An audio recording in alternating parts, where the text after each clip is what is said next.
अल्हम्दुलिल्लाह अल्हम्दुलिल्लाह रब्बिल आलमीन वल आक़िबतु लिल मुत्तक़ीन वस्सलातु वस्सलामु अला सय्यिदिल मुरसलीन व अला आलिहि तय्यबीन व अस्हाबिही अजमाइन अम्मा बादु फ़अऊज़ु बिल्लाहि मिनश शैतानिर रजीम बिस्मिल्लाहिर्रहमानिर्रहीम वला तत्तख़िज़ू ऐमानकुम दख़लन बैनकुम फ़तज़िल्ल क़दमुम बअद सुबूतिहा वतज़ूक़ुस्सूअ बिमा सददतुम अन सबीलिल्लाह वलकुम अज़ाबुन अज़ीम वला तश्तरू बिअहदिल्लाहि समनन क़लीला इन्नमा इंदल्लाहि व खैरुल लकुम इन कुंतुम तालमून मा इंदकुम यनफदु व मा इंदल्लाहि बाक़ वलनजज़ियन्नल्लज़ीना सबरू अजरहुम बिअहसनि मा कानू यअमलून। सदक़ल्लाहु मौलानल अज़ीम।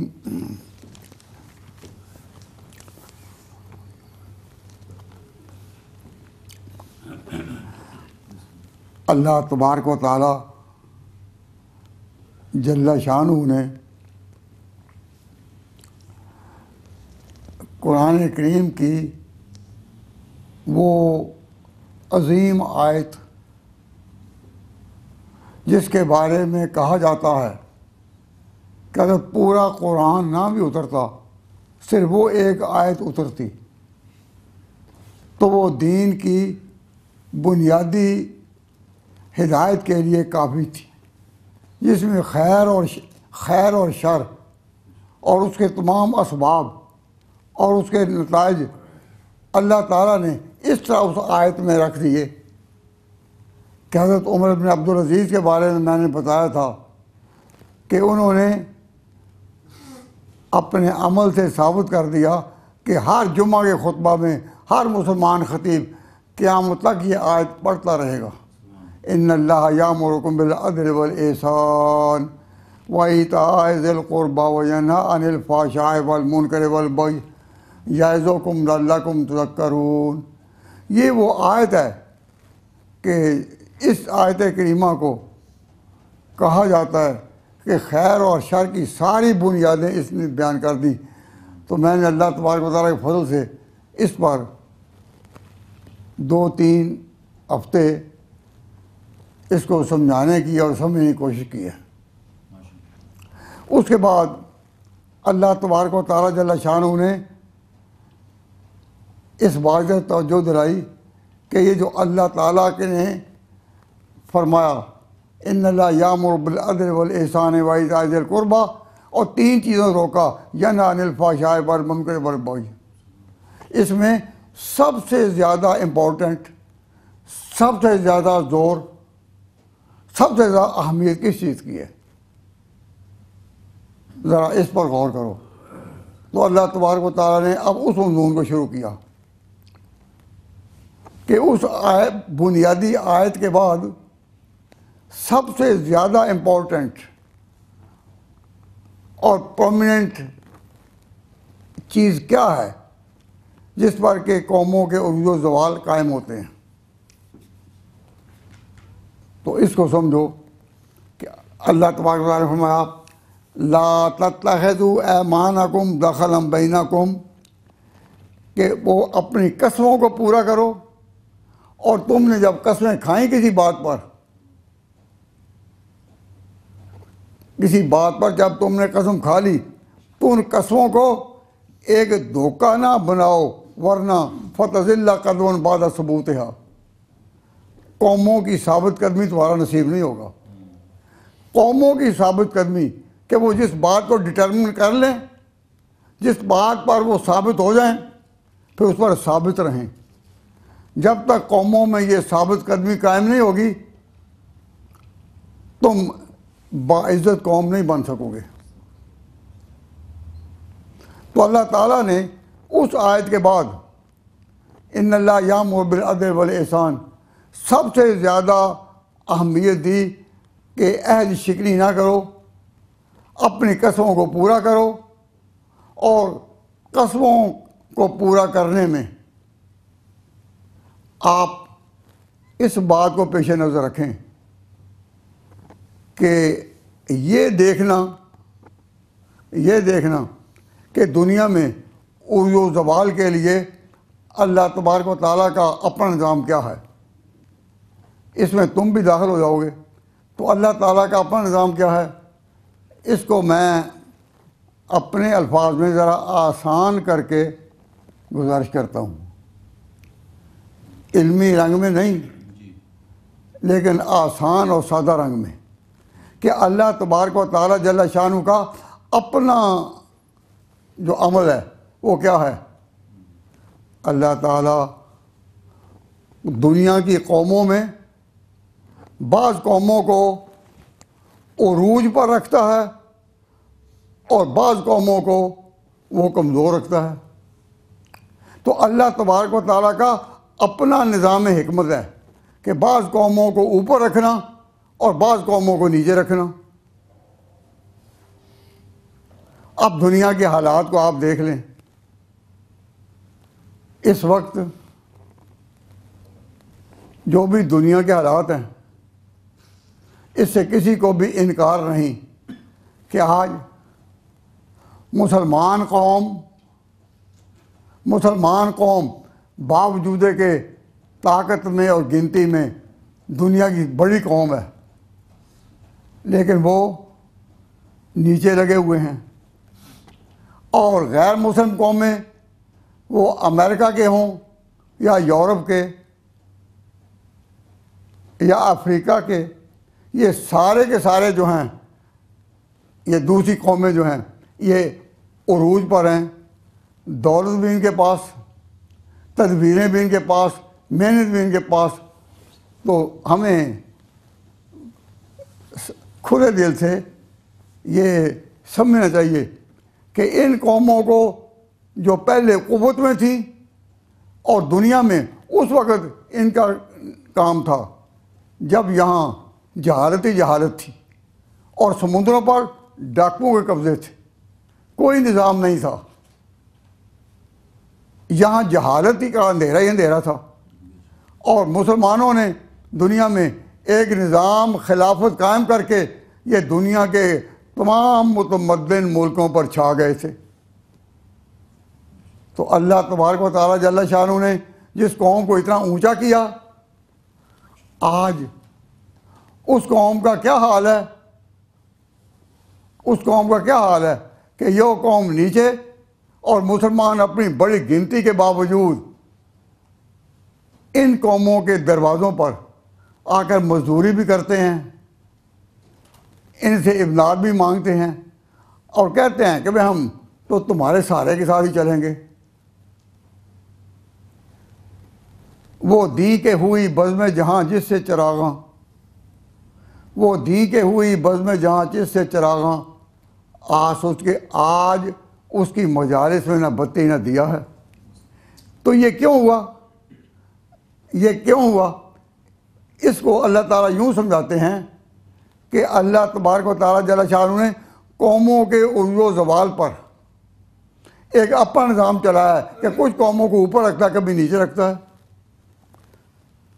और ऐ मुसलमानों, तुम्हें हुक्म देता है अल्लाह ताला कि तुम कौमी सतह पर जो अहद व पैमान बांधे हैं किसी कौम से, तुमने फिर उसको पूरा करना है। ये नहीं देखना कि बड़ी ताकतों में जो बड़ी ताकतें हैं उसमें भारी पहलू जो है वो कौन सा है। हमारे यहाँ एक मकूला मशहूर है, ज़रा गौर करने के लिए, कि बाज़ इंसानों के मिजाज का लोग अपनी मदद में तारुफ कराते हैं कि वो जी पारा पासा देखता है, पारा पासा यानी जिधर ज़्यादा होंगे हम उधर हो जाएंगे। ये फिक्रा आपने सुना होगा ये नहीं कि फलां फलां आदमियों का मिजाज ये है कि जब कौमी सतह पर जमाती सतह पर देखा जाए तो ये पारा पासा देख देने, जिधर ज़्यादा हो गए उधर हम हाँ कर देंगे। तो अल्लाह तबारक व तआला जल्ल शानहू इस पर मुतरबा करते हैं कि तुमने जो कौमी सतह पर जो तुमने अहद व पैमान बांधे हैं, उन कसमों को पूरा करने के लिए, कौमी सतह पर जो अहद व पैमान बांधे हैं, उन अहद व पैमान को पूरा करने के लिए तुमने ये नहीं देखना कि ज़्यादा लोग किधर हैं। अब जिनसे तुम्हारा हल्फ हो चुका, उनकी कुव्वत और ज़ौफ़ का फैसला किए बगैर तुम अपनी कसमों को पूरा करो। फिर अल्लाह तबारक व तआला तुम्हें जो इस इम्तिहान में डालेंगे तो तुम्हें भी पता चल जाएगा कि इंसानी जान की उन अहद व पैमान के मुकाबले में कोई कीमत नहीं। अपने अहद व पैमान पर कायम रहो, फिर देखो कि खुदा तुम्हें ऊंचा करता है या नहीं।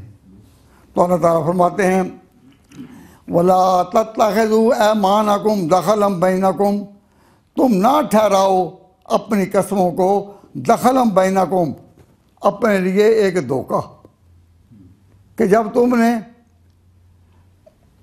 तुमने किसी अहद को पूरा नहीं करना तो कसमें खाकर उनको यकीन दिला दो।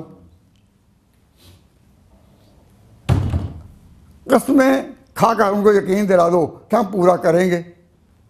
तो वो कसमें काहे के लिए हुई? वो कसमें इसीलिए हुई ना कि आप धोखा दे सकें। तो फरमाया ला तत्तखिज़ू ऐमानकुम दखलन बैनकुम, ना ठहराओ अपनी कसमों को दखलन, धोखा, फरेब, ये ना ठहराओ। क्या होगा? फ़तज़िल्ला कदमुम बाद सबूतिहा, तो साबित कदमी तुम्हारा नसीब नहीं रहेगी। तज़िल्ला कदमुन बाद सबूतिहा, ये जो मुहावरा है ना उर्दू में, साबित कदमी, तो साबित कदमी का मुहावरा कुरान से निकला ना। फ़तज़िल्ला कदमुन बाद सबूतिहा, सबूत का लफ्ज़ भी है साबित, और कदम का लफ्ज़ भी है ये अरबी के अल्फाज, लेकिन उर्दू ज़ुबान ने इसको जिस तरह कबूल किया है, ऐसा नसीब और किसी ज़ुबान का नहीं। किसी और ज़ुबान में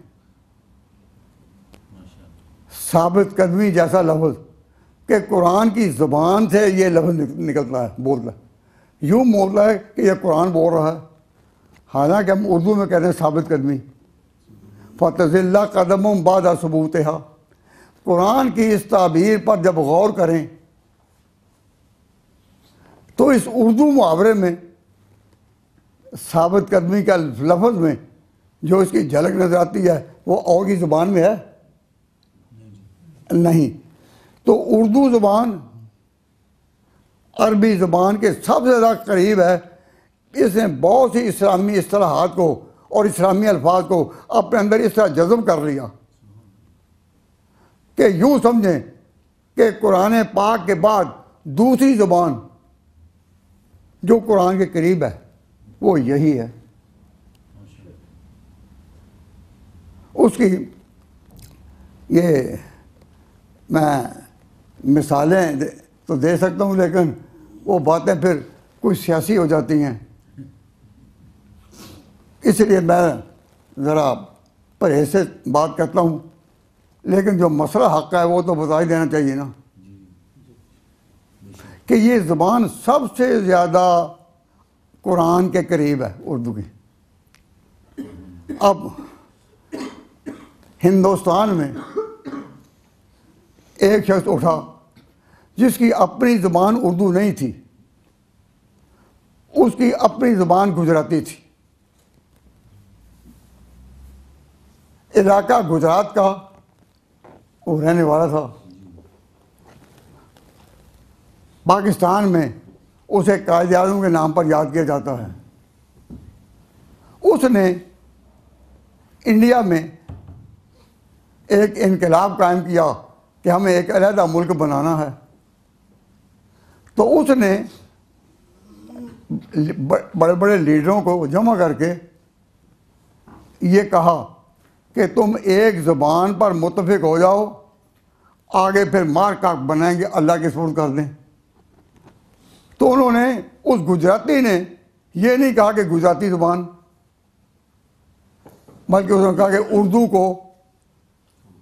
तो ढाका में, कलकत्ता में उन्होंने इज्तिमा करके कहा कि हम अपना मुल्क अलग के एक इस्लामी मुल्क बनाएं, इसमें कामयाब हो जाएंगे, तुम सब मानो कि तुम्हारी ज़ुबान उर्दू होगी। तो कलकत्ता में, ढाका में और पूरे बंगाल में सब ने कहा कि हमारी ज़ुबान उर्दू होगी। हालांकि मुल्क की अपनी ज़ुबान तो बांग्लादेश थी, बांग्ला ज़ुबान थी, लेकिन सब ने कहा कि उर्दू होगी। उसने सिंध में, जिनकी अपनी ज़ुबान सिंधी थी, कहा कि तुमसे जब पूछा जाए कि तुम्हारी कौमी ज़ुबान क्या है जिसकी वजह से तुम कुरान के करीब आ सकोगे, तो वो ज़ुबान उर्दू है। तो तमाम सिंधियों ने कहा, तमाम सिंधियों ने और पीर पगाड़ा वगैरह के बड़े लोगों ने, कि हमारी ज़ुबान उर्दू होगी। और इंडिया में अंग्रेज़ों ने तो ये माना हुआ था कि इंडिया एक मुल्क है और इसकी जो ये मगरबी सरहद है ना, इसका नाम है सरहद, के सरहदी सूबा। इंडिया जिस मुल्क का नाम है उसकी आखिरी सरहद कौन थी? सरहदी सूबा। तो सरहदी का लफ्ज़ तो बताता है ना कि ये इंडिया का हिस्सा है, सरहदी का लफ्ज़ बताता है कि ये कोई अलग मुल्क नहीं, ये इंडिया का हिस्सा, सरहदी सूबा इसका नाम था। और वहाँ के उलमा सरहदी कहलाते थे। मौलाना ग़ुलाम गौस सरहदी, हमने इश्तिहारों में इनका नाम उन दिनों इस तरह देखा कि मौलाना ग़ुलाम गौस सरहदी मजहब अहरार के नायब सदर थे, तो नाम था सरहदी। और इन्होंने उस वक़्त कहा हमारी ज़ुबान उर्दू है। इनसे कहलवाया गया ताकि तुमने कहाँ रहना है। अब मैं सारे मुल्कों के नाम तो नहीं देता आगे, सूबों के अलावा, कि किस तरह एक उर्दू नाम पर सारे ये जमा हो गए और एक मुल्क बन गया। अब जब ये मुल्क बन गया और लीडरों ने मुंह से कहलवाया था कि हमारी एक ज़ुबान है, तो बाद में इस बार वो जो कौमी अहद था, जो कौमी सदा का अहद था, उस पर कायम रहे नहीं। सबसे पहले सवाल उठाया गया बंगाल में कि जी जिस वक्त कहा था इसी ज़ुबान उर्दू है, तो ख्वाजा नाज़मुद्दीन ने भी कहा था, हुसैन शहीद सोहरावर्दी ने भी कहा था, मुजीबुर रहमान ने भी यही कहा था, अताउर रहमान ने भी यही कहा था, तमाम बड़े बड़े लीडरों ने कहा हाँ उर्दू है। क्यों? एक अज़म था, एक अकीदा था कि चलेंगे इसमें। सरहद के तमाम लोगों ने कहा था हमारी ज़ुबान उर्दू है। सिंध के तमाम लोग कहते हैं उर्दू है। क्यों? ये एक सीढ़ी है, ये एक जीना है जो कुरान के बहुत करीब होगा।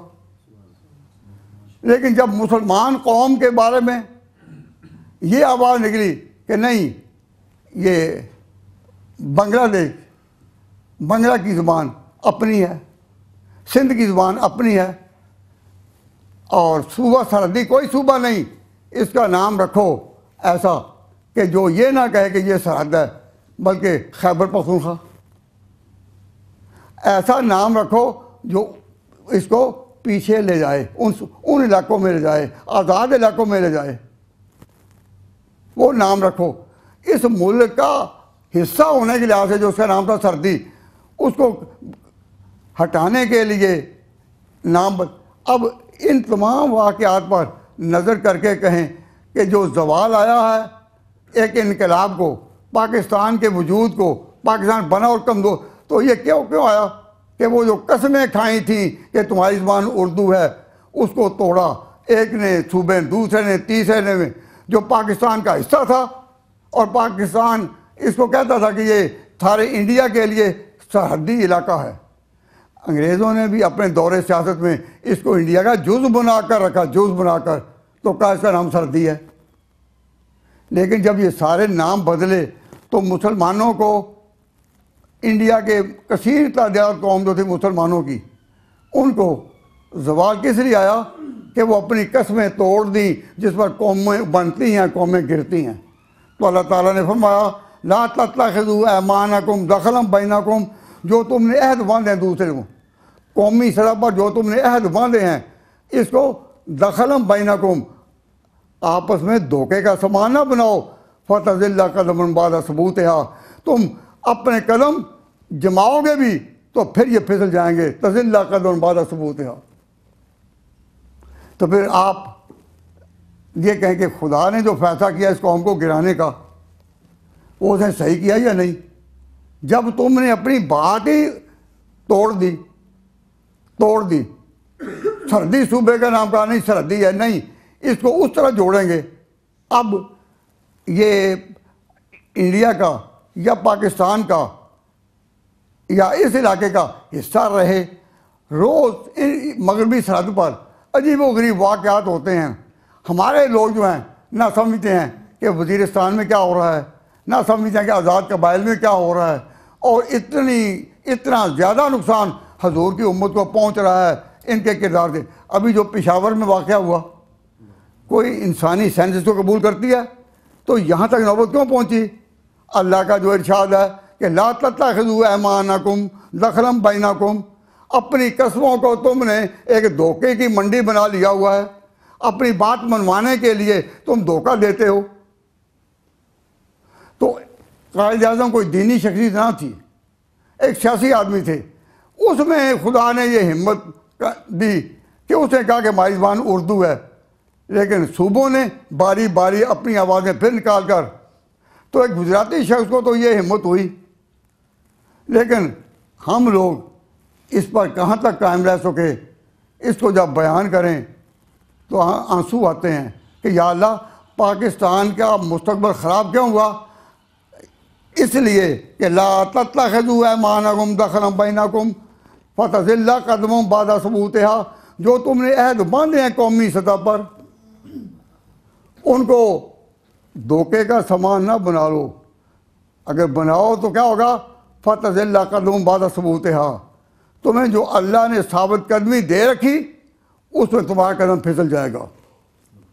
व तज़ूक़ु सूआ, और फिर तुम चखोगे इसकी सज़ा। अल्लाह ने कहा तुम चखोगे इसकी सज़ा। अब मैं ये आपसे नहीं कहता कि आप चख रहे हैं या नहीं, चख रहे हैं या नहीं, क्योंकि हर एक की ज़बान पर जायका ऐसा चढ़ चुका है यहाँ का कि ज़रा करीब होकर पूछो तो मालूम होगा कि चख रहे हैं। चख चुके हैं तो उनको कहा जाता है जो चखने के बाद फारिग भी हो गए हों, रंदा भी हो गए हों, दरगाह से पीछे फेंक भी दिए गए हों, उस कहते चख चुके हैं। लेकिन ये कि चख रहे हैं। अपने मिनकारों से हल्का कस रहे हैं जाल का, तारों पर सेहर है सयाद के इकबाल का। जब शिकारी लोग जो हैं उनकी इकबाल मंदी हो गई, उन्होंने आगे बढ़ना है, तो वो ये जो परिंदे हैं ना, दाना चुगने वाले,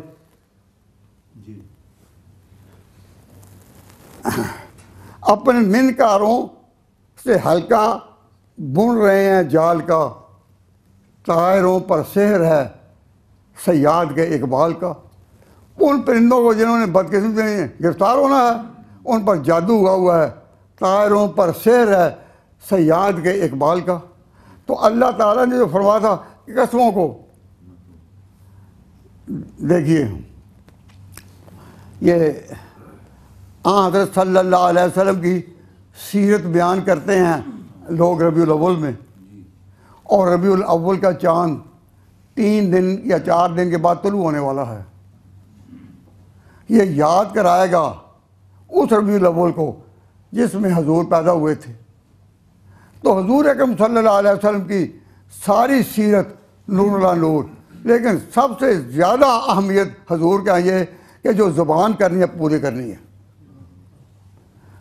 ताकत को नहीं देखना, हालात को नहीं देखना, जो ज़ुबान करनी है पूरी करनी है। तो हजूर की सारी सीरत में, सीरत मुक़द्दसा में,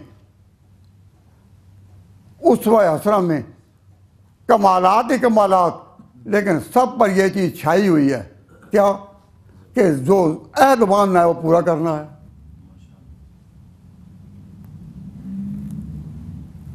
इसकी एक मिसाल है कि हजूर को एक ख्वाब आया था।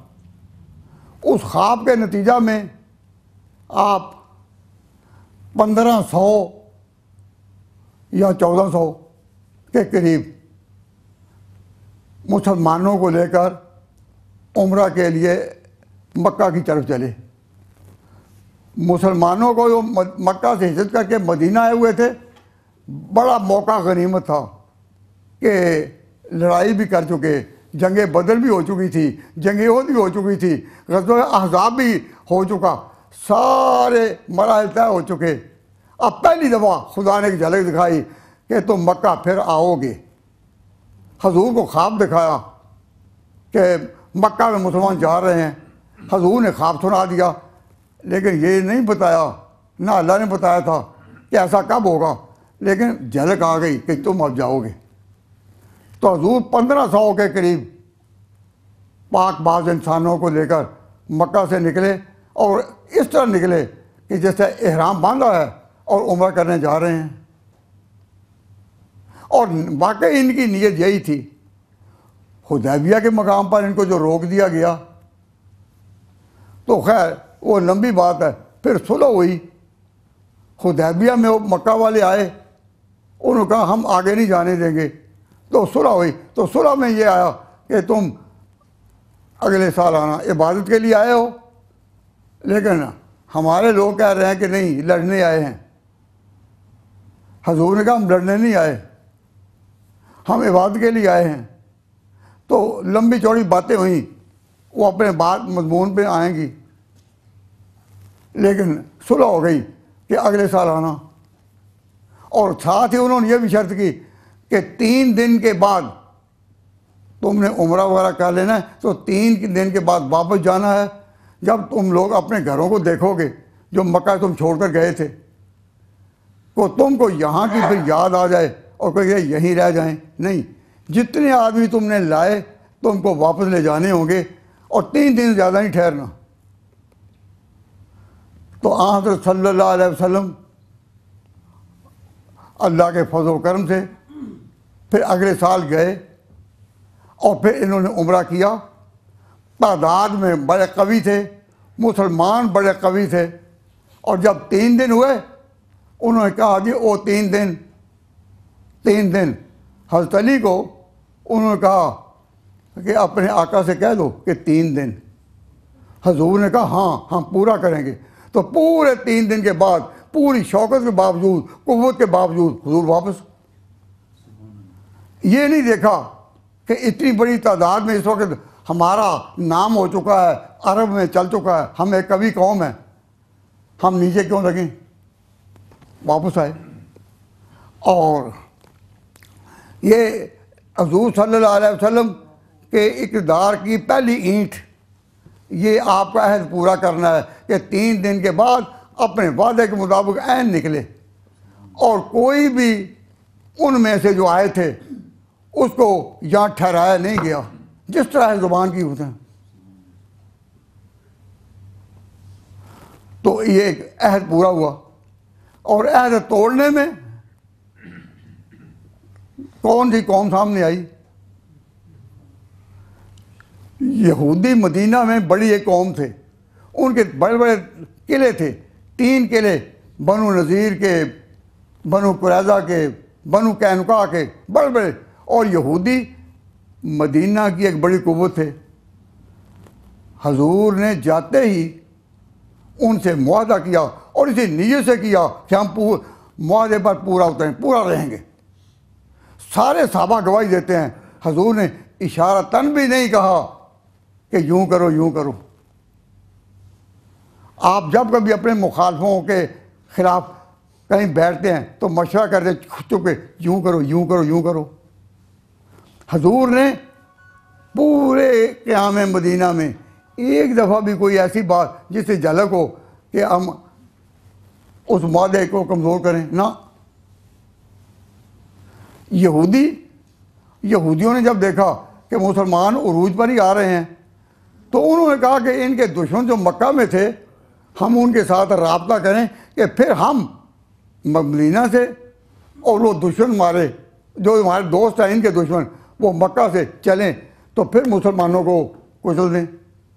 इन्होंने खुफिया तौर पर मक्का वालों से खतो क़यामत की पैगाम भेजे, उसकी भी तफसील नहीं, लेकिन उस जो अहद बांधे थे हजूर ने, हजूर तो रहे पक्के, उस पर कौन हुए फिसलने वाले, खुफिया मुआहदे करने वाले और मक्के वालों को दावत देने वाले कौन थे? यहूदी। तो हुजूर ने कहा भाई तुम अपने वादे पर नहीं रहे, तुम अपने वादों पर नहीं रहे, तो जो आदे हमने कहे थे वो तोड़ दिए। ये नहीं कहा अपने मुसलमानों भाइयों को कि खुफिया तौर पर तुम भी तोड़ दो, जब वो ऐसा करे तुम भी तोड़ दो, खुफिया तौर पर नहीं। अल्लाह ताला का कानून है इम्मा तखाफन्ना मिन कौमिन खयानतन, जब किसी कौम के बारे में पता हो कि वो खयानत करेंगे, फम बिज़ला अला सवा, तो तुम सामने बराबर कर तोड़ दो, ऐलान कर दो। इन्नल्लाह ला युहिब्बुल खाइनीन, अल्लाह खयानत करने वालों को, अहद तोड़ने वालों को, अंदरूनी साजिशें करने वालों, इम्मा तखाफन्ना मिन कौमिन खयानतन फम बिज़ला अला सवा इन्नल्लाह ला युहिब्बुल खाइनीन। अब ये यहूदी क्या हुए, फिर मदीना से निकाले गए और इस तरह मदीना से निकाले गए कि इन्होंने फिर खैबर जाकर सहारा लिया। फिर खैबर में भी जिन अहद पर इनको जगह दी गई थी उस पर भी कायम ना रहे, तो फिर मुसलमानों ने जंग खैबर लड़ी, उसमें भी अल्लाह ने इनको फतह दी। तो हजूर को, सहाबा को जो भी कामयाबी होती रही वो अहद और कसमें पूरी करने में, और यहूदियों ने जब भी काम किया अहद तोड़ने का, इस वास्ते कि अल्लाह की तरफ से कहा जा चुका कि ज़ोर बतलत वल मस्कनत व बाउ बग़ज़ब मिनल्लाह, इन पर मुसल्लत रहेगी, बग़ैर किसी दूसरी कौम के ये फिर उभर ही नहीं सकेंगे। अब भी अगर ये उभरे हैं तो बरतानिया की सपोर्ट पर, अमेरिका की सपोर्ट पर, यूरोप की सपोर्ट पर, अपने कदमों पर नहीं। तो इनका जवाल क्यों हुआ और मुसलमानों का उरूज क्यों हुआ? इसलिए कि कौमी सलाह की कस्में जो थीं वो पूरी रहीं। हजूर ने मक्के वालों से भी वायद किया था कि 3 दिन रहेंगे, 3 दिन बाद आ गए।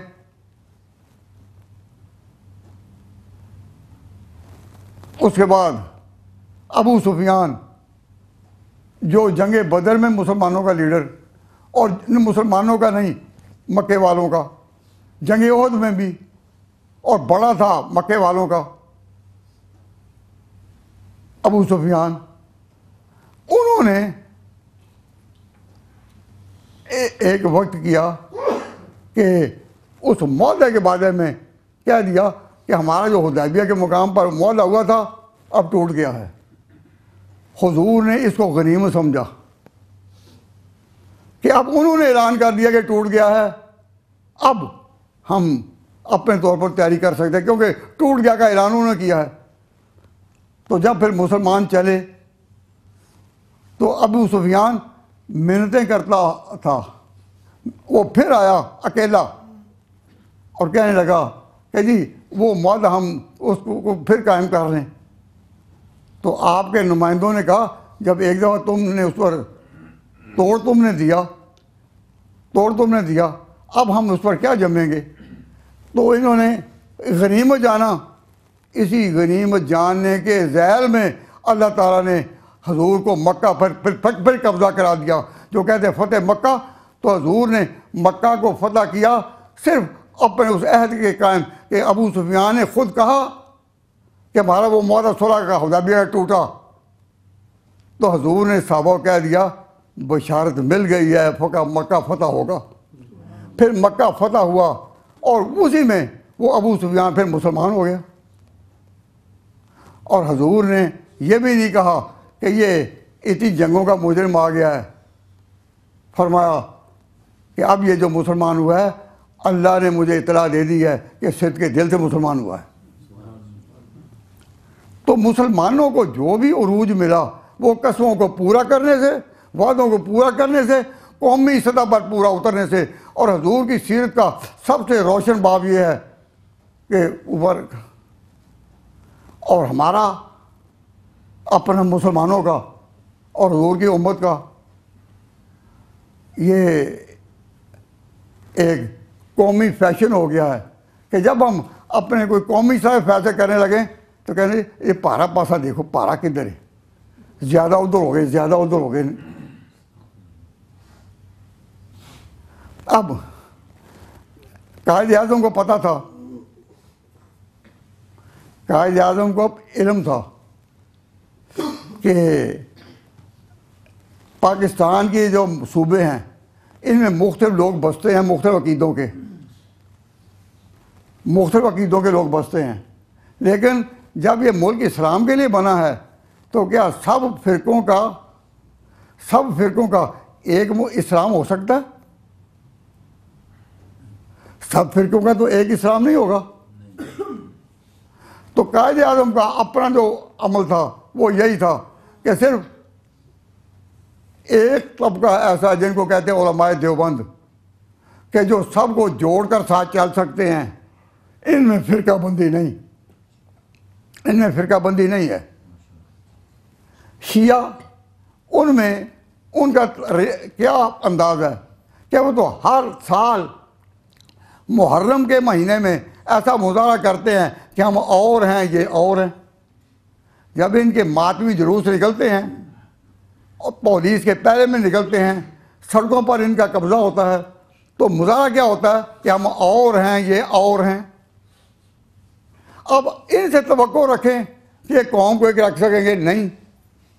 और जो अपने सिवा दूसरों पर यही फतवे देते हैं कि ये काफिर हैं, बेअदब हैं, गुस्ताख हैं, ये उनको साथ लेकर नहीं चल सकेंगे। अब कायद आज़म एक मजहबी शख्सियत नहीं थी, लेकिन उसका अपना फैसला अपने साथियों में यही था कि पाकिस्तान में दीनी क़यादत जब तक उलमाए देवबंद के पास नहीं होगी ये नहीं चल सकेगा। वो कोई मौलवी नहीं था, लेकिन उसका अपना अमल यही था कि ये नहीं चल सकेगा। तो उसने सारा मुल्क देख रहा था, इंडिया भी और पाकिस्तान भी, कि जब पाकिस्तान का झंडा लहराना था तो उसने मौलाना शब्बीर अहमद उस्मानी को कहा कि आप झंडा लहराएं। उन्होंने एक उसूली जवाब दिया कि क़यादत करने वाले मुसलमानों की कायद आज़म के आप हैं तो आप लहराएं। तो कायद आज़म ने जवाब दिया, तारीख़ ने तो महफूज कर लिया, नहीं मौलाना ये आपका हक़ है, आपका ये हक़ है। तो उसने ये क्यों कहा कि आपका ये हक़ है? क्योंकि देवबंद का जो मसला का तरीका जो है वो एकोमोडेट करता है, सबको लेकर चल सकते हैं। तो कहा आपका ये हक़ है। और ये कराची में ही नहीं कहा, बल्कि ढाका में मशरक़ी पाकिस्तान में झंडा लहराना था तो वहाँ मशहूर मुहद्दिस मौलाना ज़फ़र अहमद उस्मानी थे। उनको कहा कि वहाँ आप झंडा लहराएं, तो वहाँ भी झंडा लहरा रहा है कराची में देवबंदी, और ढाका में भी वही लहरा रहा है। और कायद आज़म ने किसी की परवाह और कहा कि मुसलमानों को एक रखने के लिए कुरान पाक का दर्स होना चाहिए। तो कुरान पाक का दर्स कराची से कौन देगा? हुकूमत सतह पर मौलाना शामुल थानवी। और पाकिस्तान की असम्बली में जुज़ियात जिन पर इस्लामी सल्तनत बन सकती है वो मुरतब करने का काम किन को दिया? लिखने का सैयद सलेमान नदवी को। मुफ्ती मोहम्मद शफी साहब जो देवबंद के मुफ्ती आजम थे उनको, तो कायद आज़म ने किसी की परवाह नहीं की और कहा कि ये, और जब ये आवाज़ उठी कि हर फिरके को नुमाइंदगी दो, तो जहाँ फिरका वाराना नुमाइंदगी होगी दीन आ सकेगा? जहाँ हर फिरके का अपना हिस्सा होगा दीन आ सकेगा? और किस तरह दी गई जो भी है। मैं आपको ये बताना चाहता हूँ कि पूरी दुनिया की सतह पर मुसलमान काम के जवाल का सबब यही है कि जब ये देखते हैं कि जी पारा पासा केड़ा, पारा पासा केड़ा, तो बताया गया कि या ला तत्तखिदू ऐमानकुम, तुम अपनी कसमों को धोखा ना बना लो सबब, आपस में ऐसा बनाओगे, ये कसमें खाओगे तुमने जिसके साथ अहद किया। फिर मुसलमानों को बताया गया अब तुमने अहद में ज़िंदगी मौत उसके साथ लगानी है, हारो या जीतो। अगर तुम साबित कदम रहे और जान की परवाह ना की, लेकिन देखना यह है कि जिधर सच है उधर रहो, बाई तरफ ना देखो। हमारे देवबंद के एक बुजुर्ग शेखुल हिंद हज़रत मौलाना महमूद हसन थे, सियासी सतह पर बड़े ऊंचे लीडर थे आलमी सतह पर। इन्होंने जंग अज़ीम अव्वल में जंग लड़ी थी, जो दो बड़ी जंगें मशहूर हुई हैं ना, जंग अज़ीम अव्वल और दोम। तो जंग अज़ीम अव्वल में बड़े फ्री कौन थे? दो, एक बरतानिया और एक जर्मनी, ये दो बड़े फरीक थे। और मुसलमानों की खिलाफत जो थी वो थी सल्तनत उस्मानिया की, तुर्कों की। तो शेखुल हिंद रहमतुल्लाह अलैह हिंदुस्तान में तुर्की खिलाफत के सबसे बड़े हामी थे। तो इन्होंने कहा हम तुर्कों के साथ हैं। अब तुर्कों का साथ देने पर जब जर्मनी को शिकस्त हुई तो मुसलमानों ने ये नहीं कहा, इन्होंने ये नहीं कहा कि हो अंग्रेज़ आप बड़ी ताकत हैं, हम उनके साथ हो जाएं। ना, फरमाया ये मुसलमान कौम का ये तारीख़ी इम्तियाज़ और तमगा है कि जिसके साथ हलफ उठा लें मौत और हयात दोनों कबूल है। तो शेखुल हिंद रहमतुल्लाह अलैह ने अपना जमाती एहसास ये बताया हम मौत और हयात दोनों कबूल करेंगे। अब जब उनके साथ हैं तो धोखे के साथ क्यों? जब तुर्कों ने शिकस्त खाई है, जर्मनी ने शिकस्त खाई है, तो तुर्कों ने भी शिकस्त खा ली तो हमारी भी शिकस्त होगी। लेकिन हम अपनी बात से हटेंगे नहीं। उनको माल्टा में कैद कर दिया गया। तो माल्टा में वो बैनुल अक़वामी तौर पर कैद रहे। हिंदुस्तान का सिर्फ एक लीडर अपनी बात पर कायम रखता है, साबित कदम। तो शेखुल हिंद रहमतुल्लाह अलैह की तालीमात यह थी कि जब किसी कौम के साथ देने का अहद कर लो, फिर उसके साथ मौत और हयात दोनों कबूल करो। फिर ये नहीं देखो कि बड़ा कौन है कौन नहीं। ऐसे मौके पर जो कौम ऊंचा रहती है अल्लाह ताला फिर उनको उठाता है। फिर दूसरी जंग जो हुई वो भी नहीं दोनों के दरमियान, लेकिन जर्मनी उस वक्त आगे बढ़ रहा था एक पर कि इनके साथ रशिया भी था। अब इन्होंने ये तदबीर की कि रशिया को जर्मनी का साथ देने से इन्होंने पलटा लिया। तो रशिया तो बदल गया, उन्होंने अपनी बात छोड़ दी, लेकिन तुर्कों ने अपनी बात नहीं छोड़ी थी। तुर्कों ने और कितनी गलतियां की लेकिन अपनी बात पर वो कायम रहे। फिर मैं भी वहाँ गया हूँ इसमें जर्मनी के इलाके में। तो जर्मनी के इलाके में अब भी तुर्कों की आबादियाँ और उनकी मस्जिदें हमने आम देखी हैं। तो बात यह है कि उसूली तौर पर ये तो मिसालें वैसे ही आ गई। मैं तो सियासी बातों से एतराज़ करता हूँ, वैसे आ गई। लेकिन समझदारी की बात यह है कि जिस कौम में कौलो करार की पाबंदी हो वो कायम, और जिसमें कौलो करार की पाबंदी नहीं फतज़िल्ला कदम बाद सबूत हो। ला तत्तखिज़ू ऐमानकुम, अपनी कसमों को ना ठहराओ दखलन एक धोखा देने का सामान आपस में, फतजिल्ला कदमों बादा सबूत हा, अब तुम्हें साबित कदमी नसीब फिर नहीं होगी, कदम फिसल जाएंगे। व तज़ूक़ु सूआ, और तुम चखोगे इसकी सज़ा, चखोगे इसकी सज़ा। अब रोज़ खबर आती है फ़ौरन जगह ये हो गया, ये हो गया, ये हो गया, बड़े बड़े हादसा हो रहे हैं, एक नहीं सैकड़ों नहीं सैकड़ों मौतें हो रही, पता नहीं होता कल क्या होगा, कहाँ क्या होगा। व तज़ूक़ु सूआ, तुम चखोगे फिर इसकी सज़ा, बिमा सद्दतुम अन सबीलिल्लाह, कि जो तुमने अल्लाह की राह से रोका, जो तुमने अल्लाह की राह से रोका। इस आयत को समझना कि तुमने अल्लाह की राह से रोका। इसमें हज़रत शाह अब्दुल कादिर मुतज़िली, शाह वलीउल्लाह के बेटे, उन्होंने एक अजीब नुक्ता निकाला, अजीब, बिमा सद्दतुम अन सबीलिल्लाह, कि तुमने रोका अल्लाह की राह से।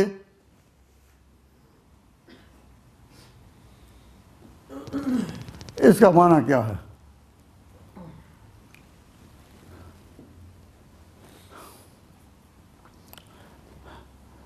हज़रत शाह साहब रहमतुल्लाह अलैह फरमाते हैं, ज़रा गौर करो कि मुसलमान जहाँ भी जाएंगे ना गैर मुसलमानों के यहाँ, गैर मुसलमान इनके अतवार देखेंगे ना, इनके तौर तरीके देखेंगे, इनके खाना पीना देखेंगे, इनके आमाले इबादत देखेंगे, इनकी मस्जिदों को भी देखेंगे, वो देखेंगे या ना। तो जब वो देखेंगे तो गैर शऊरी तौर पर कई लोगों के दिलों में ख्याल आएगा, कई लोगों के दिलों में ख्याल आएगा, गैर मुसलमान के दिलों में, कि हम भी इसमें क्यों न चले जाएं। इस दीन के आमाल, अतवार, उम्मत मोहम्मदिया का पैराए अमल, इसमें कुछ ऐसी कशिश होगी कि कई लोगों के दिल में ख्याल आएगा कि हम भी इधर चले जाएं। उस वक्त अगर उन्होंने देखा कि मुसलमान अपने कैरेक्टर में, अपनी ज़बान के इकरार में, अपने कौलो करार में, अपनी दयानत और अमानत में ठीक नहीं, इबादतें इनकी ठीक हैं, नमाज़ें इनकी ठीक हैं, मस्जिदें इनकी ठीक हैं, दावे इनके ठीक हैं, किताबें इनकी ठीक हैं, लेकिन अमली तौर पर मुसलमान ऑनेस्टी से महरूम है। जब मौका मिले, जब मौका मिले, वो हर जगह एयरपोर्ट की फ़ज़ा पैदा कर लेता है, जिसका वहाँ की बोलियाँ और होती हैं एयरपोर्ट की, वो कर लेता है। अब इसको अगर ये कौम देख रही है और वो इस्लाम लाना चाहती है, इस्लाम के तरीके उनको पसंद हैं, मस्जिदें पसंद हैं, लेकिन वो जब ये देखेगी तो उन्होंने दिल में जो इरादा किया था हम भी मुसलमान हो जाएं, उन्होंने इरादा छोड़ दिया। तो अब मुसलमानों का ये किरदार कि ज़ुबान की पाबंदी नहीं, कौलो करार की पाबंदी नहीं, इंसानी मुरव्वत रुखसत हो चुकी इनमें। तो जब ये देखेंगे तो वो नहीं आए, तो वो मुसलमान कौम जो यहाँ हजूर के दीन की एक तर्जमान बन सकती थी, दावत का सामान बन सकती थी, उन्होंने अपने किरदार से, किरदार अकीदे से नहीं, अमल से नहीं, इबादतगाहों से नहीं, अपने किरदार से उनको इस दीन से दूर रखा। फरमाया, इस तरफ इशारा है, बिमा सद्दतुम अन सबीलिल्लाह, कि तुमने अपने किरदार से बहुत से लोगों को मुसलमान होने से रोक दिया। बिमा सद्दतुम अन सबीलिल्लाह। तो इस मजमून की तरफ इशारा किया है हज़रत शाह अब्दुल कादिर ने। तो मैं आपसे अर्ज़ कर दूँ, मैं खुद हैरान था कि शाह अब्दुल कादिर मुहद्दिस देहलवी, दिल्ली के एक आलिम से बड़े दर्जे के, इतनी निगाह उनकी दूर पहुंची, उन्होंने लिख दिया कि काफिरों को मुसलमान होने से रोकने में इस कौम का दखल होगा। जो अपने किरदार के साथ इस्लाम की तर्जमानी नहीं कर सके। अब कायद आज़म ने जब उलमाए देवबंद को आगे किया कि पाकिस्तान जिस अकीदे से हमने बनाया है उसको संभालते ही चलेंगे, एक दूसरे जो हैं हम उनको जबरन अपने अकीदे हटाते नहीं, वो अपने रस्ते पर अकीदे पर रहें, अपने अपने यहाँ अपने तरीके पर अमल करें, लेकिन कौमी क़यादत, सियासी क़यादत, मुल्की क़यादत सिर्फ इसी कौम में होगी। और ये कोई हमारा इन पर एहसान नहीं, इनका हक़ है, क्योंकि इनकी तारीख पीछे से जागती है। वो तारीख क्या है? शाह वलीउल्लाह ख़ानदान की तालीम।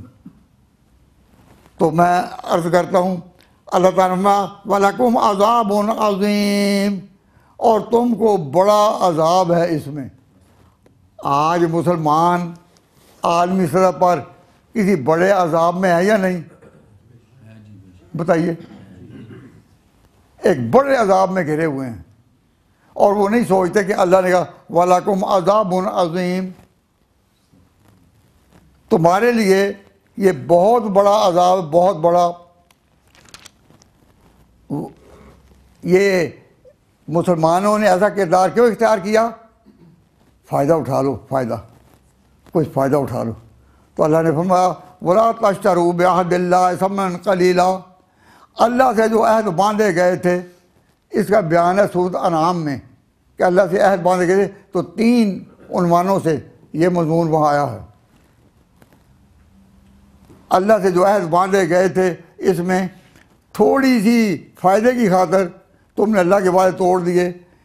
याद रखो इन्नमा इंदल्लाह व खैर, जो अल्लाह के यहाँ मिलेगा तुम्हें वो खैरुल लकुम, वो तुम्हारे लिए बेहतर है इन कौमों के पास से नहीं। अल्लाह के यहाँ जो मिलेगा इनको तुम तालमून मा इंदकुम यनफद, जो तुम्हारे पास है वो फिर भी ख़त्म ख़त्म ख़त्म, वो मा इंदल्लाह बाक़, और जो अल्लाह के यहाँ है वो बाकी। अब कुरान तो ये कह रहा है कि तुम कितना भी फ़ायदा क्यों ना पालो, कितने पैसे क्यों ना कमा लो, कितनी दौलत जमा क्यों ना कर दो, मा इंदकुम यनफद, जो तुम्हारे पास है वो ख़त्म, वो मा इंदल्लाह बाक़, और जो अल्लाह के यहाँ है वो बाकी। वलनजज़ियन्नल्लज़ीना सबरू अजरहुम, और अल्लाह ताला बदले में देंगे सच्चाई पर कायम रहने की वजह से जो सब्र करेंगे अपनी बात पर, अजरहुम बेअहसनि मा कानू यामलून, बहुत ही अच्छे अमल की। माना मेरा सालिहन मिन ज़करिन औ उन्सा वहुव मोमिनुन फलनुहयिन्नहु हयातन तय्यबतन वलनजज़ियन्नहुम अजरहुम बेअहसनि मा कानू यामलून। अब पूरे मुसलमानों के लिए एक राह अमल ये आयतें हैं, और ये किस सियाक़ व सिबाक़ में?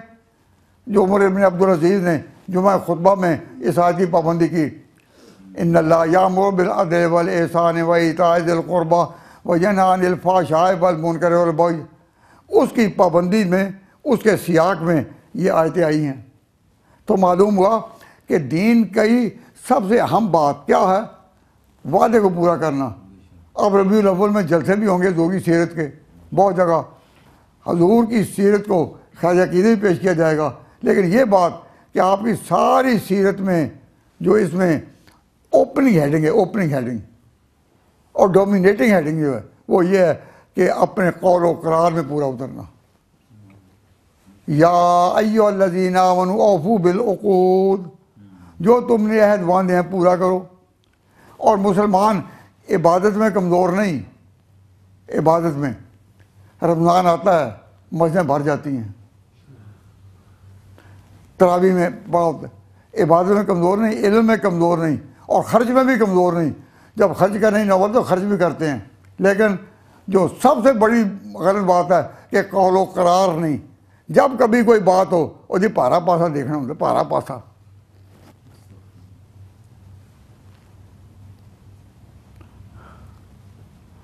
अब एक शख्स कायद आज़म जो दीनी आदमी नहीं था, उसने बता दिया कि अगर जम जाओ तो एक नया तो मुल्क बना सकते हो, लेकिन चला नहीं सकते जब तक कि मसल के देवबंद की पाबंदी उस तरह ना करो जिस तरह कायद ने की और करके दिखाई।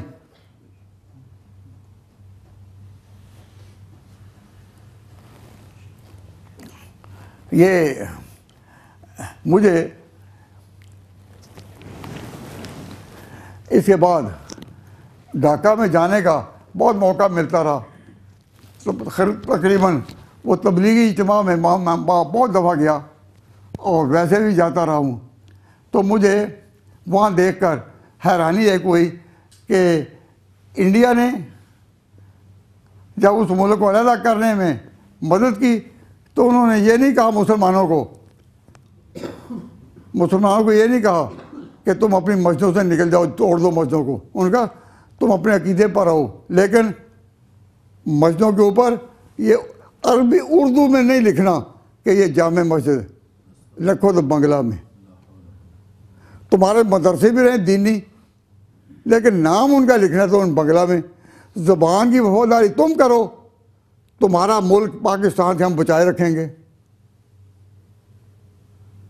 चुनांचे बड़े बड़े मदारस में मैं गया हूँ, दर्स भी वहाँ दिए हैं, लेकिन उन्होंने हर जगह यही देखा कि ज़बान बदली गई, अरबी उर्दू की बजाय ये लफ्ज़ बंगला में लिखे हुए हैं।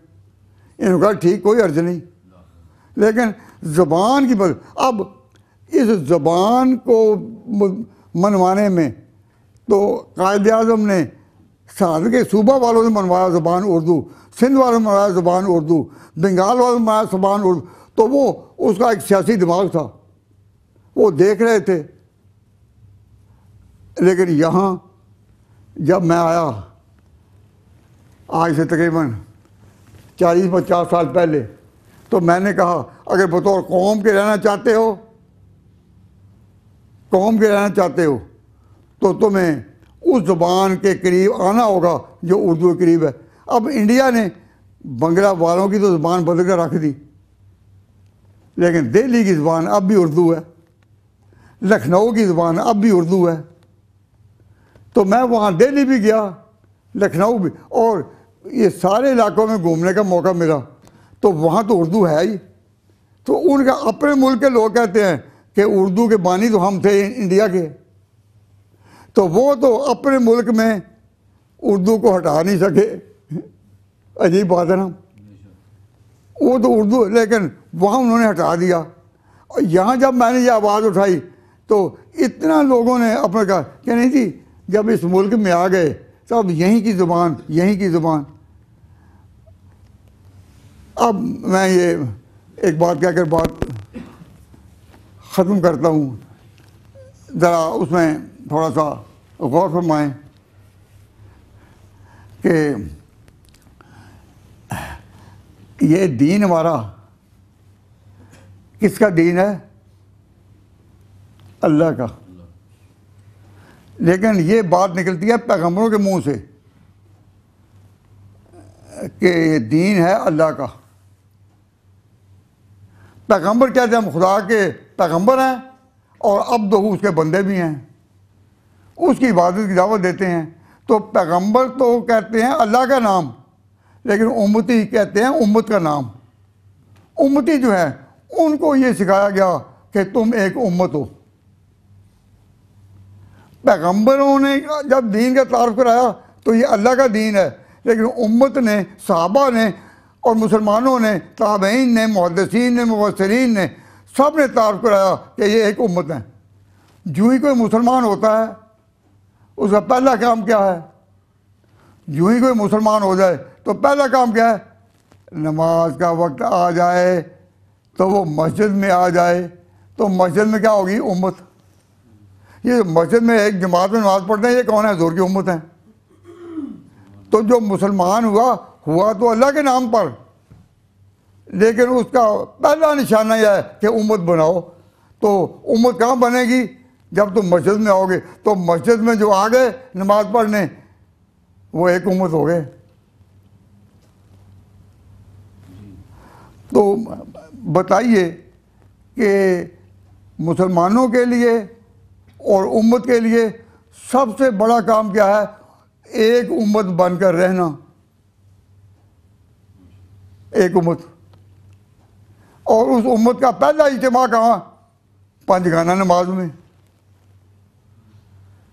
और जब आबादियाँ फैल जाएंगी तो फिर कि चलो हर वक्त उम्मत का इज्तिमा नहीं, तो जुमे के दिन तो बड़ा हो जाया करेगा ना, तो जुमे के दिन बड़ा भी इज्तिमा हो जाएगा।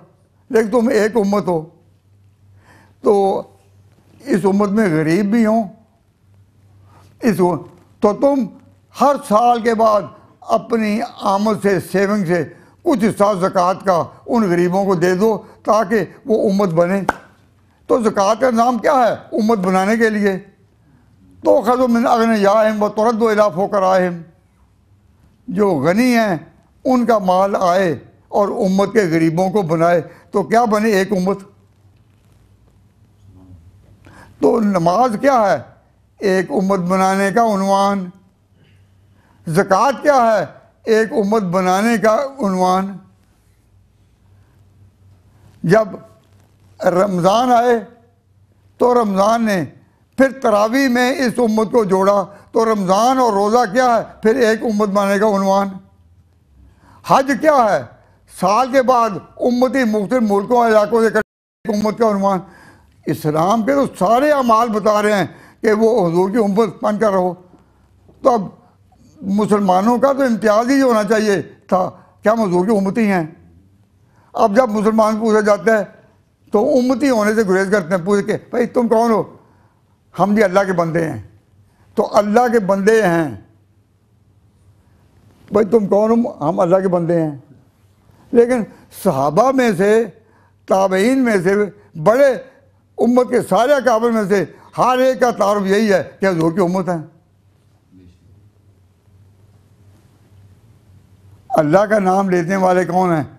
यहूद भी, नसारा भी, हिंदू भी, आज़ी परस्त भी, सारा परस्त भी, हर कौम। खुदा के बंदे तो हैं हज़ारों, खुदा के बंदे तो हैं हज़ारों, बनों में फिरते हैं मारे मारे।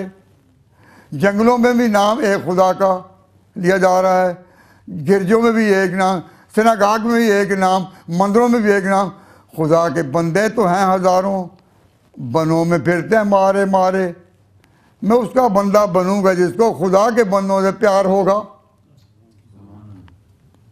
खुदा के बंदों को जोड़कर एक उम्मत बनाना, ये सादत अल्लाह ताला ने किनको दी? सहाबा को। हजूर ने तो अल्लाह के नाम बताया, हजूर ने तो अल्लाह के नाम बताया, अल्लाह का कलाम सुनाया, लेकिन हजूर के साथ उम्मती बनकर कौन खड़े हुए? कौन खड़े हुए? सहाबा किराम। तो सहाबा किराम वो उम्मत हैं जिन्होंने बता दिया कि पैगंबर तो बताएं पता खुदा का, पैगंबर तो बताए पता खुदा का, लेकिन हम बताएं पता कि उम्मत का। अल्लाह हमारा हम उम्मत मोहम्मद।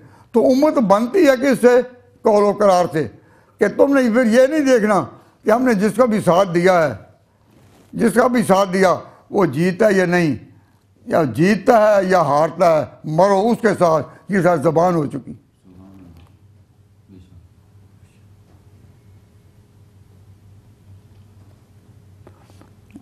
और इस ज़बान के अहकाम मुस्लिम जहन्नम में जब लोग डाले जाएंगे ना, बाद रिवायात में आता है जहन्नम में जब लोग डाले जाएंगे तो उल्टे, तो पहले पाँव जाएंगे नीचे या सर?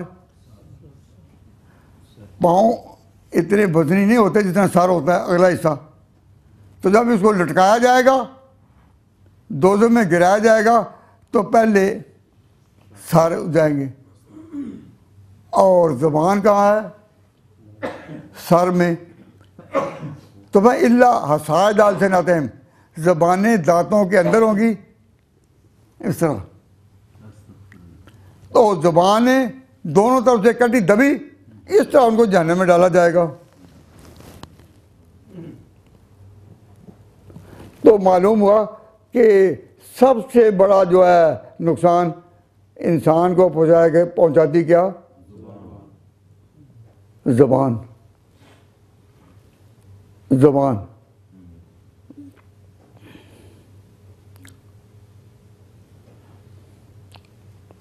अल्लाह ताला ने फरमाया वाइज़ा कुल्तुम फ़ादिलू, जब तुम कोई कौल करो, अपनी ज़ुबान से कोई बात करो तो बिल्कुल इंसाफ से।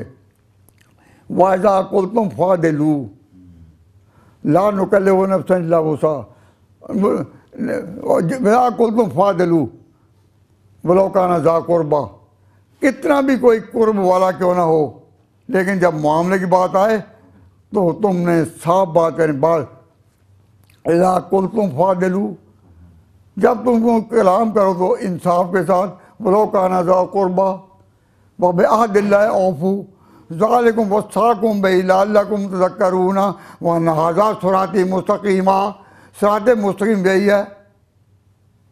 व अन्न हाज़ा सिराती मुस्तक़ीमा, सिराते मुस्तक़ीम यही है। वस्साक, इसलिए अल्लाह ताला ने तुम्हें इसलिए बताया तज़क्करू कि तुम समझ पाओ, तुम समझ पाओ। तज़क्करून अन्न हाज़ा सिराती मुस्तक़ीमन फत्तबिऊहु वला तत्तबिउ सुबुला फतफ़र्रक़ बिकुम अन सबीलिही ज़ालिकुम वस्साकुम बिही लअल्लकुम तत्तक़ून। तो अल्लाह तबारक व तआला जल्ल शाअनहू ने ये सारा मसला कि कौमों का उरूज और ज़वाल ज़बान के कौल व करार से वाबस्ता है। तो उस आयत करीमा के बाद कि इन्नल्लाह यामुरु बिल अदल वल इहसान, मसला पहला सामने आया कि कौमों का उरूज व ज़वाल ज़बान के कौल व करार से, बाकी सारी चीज़ें उसके बात की हैं। जो मैंने आपके सामने ये मुख्तलिफ पहलू बयान किए हैं, मुख्तलिफ पहलू बयान किए हैं, इनमें मुनासबत ये थी कि चूँकि रबीउल अव्वल में सीरत के जलसे हो रहे हैं तो हुज़ूर की सीरत को जहाँ भी तुम सुनो, जहाँ भी तुम सुनो तो तुम गौर करते जाओ कि सबसे ज़्यादा रोशन पहलू है कि मुसलमान का कौल व करार एक हो, कौल व करार एक हो।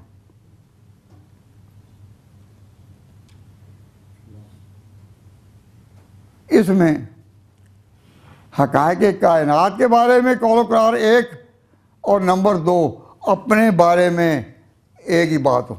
जब हक़ाइक़ का इदराक करना हो तो सहाबा किराम में अबू बकर के बराबर कोई और आदमी नहीं मिलेगा, और एहतिसाब नफ्स का मसला है तो उम्र से आगे कोई नहीं मिलेगा।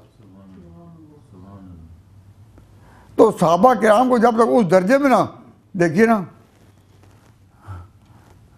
मैं बात ख़त्म करने लगा हूँ, इसी बात ख़त्म करता हूँ कि कायद आज़म अगर बावजूद है कि वो दीनी शख्सियत नहीं, वो जुर्रत के साथ कह सकते हैं